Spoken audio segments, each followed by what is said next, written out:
Welcome back to Talanoa Tupe. I'm here in the studio with Esera Tanoa'i.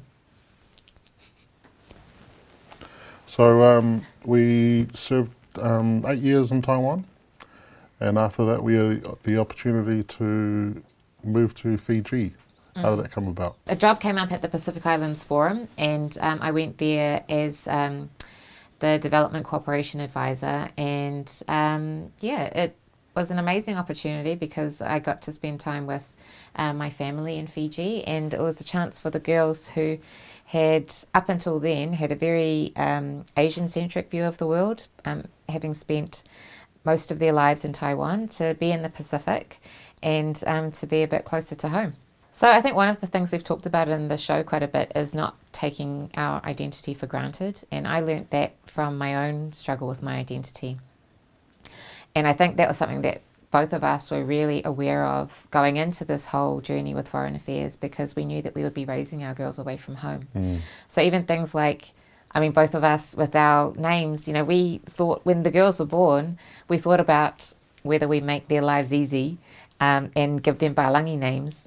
And then we came to the decision, no, they're not going to grow up in New Zealand, they might not grow up in the Pacific. So we're going to, give them their names so that they know who they are.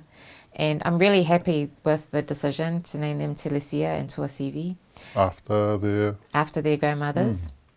And also it was a conscious decision that we made to bring them home every year, to invest, no matter where in the world that we were, to bring them home every year so that they knew their grandparents, they knew their family, they knew where they were from.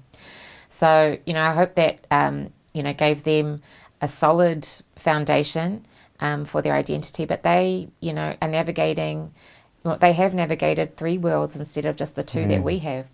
So they need to go on their own, journey of self-discovery. And but I hope that we've given them the best foundation possible.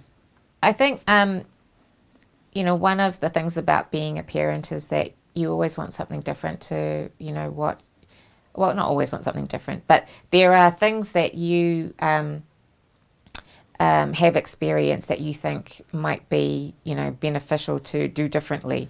But I think it is very difficult to do anything different to the way that you were raised, because you don't know how that's going to turn out.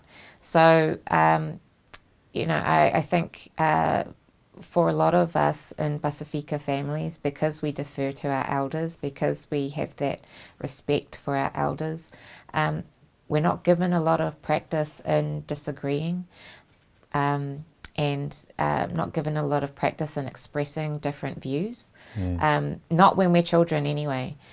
So I think that was a conscious decision that we made, was that we wanted to allow our girls the opportunity to participate in adult conversations, to express their opinion and to disagree with us. And that's something we did deliberately so that they could survive and thrive in the Palangi world. And now we have to live with that. Hard. Yeah, I guess there's a good and a bad in trying to instill our culture and our family values from our parents, but also trying to give them a bit of leeway to have their own personality and to be strong enough to be able to speak out in social settings and in the boardroom as well. So, that's the way we've always looked at trying to make them strong enough to do that on travel both sides.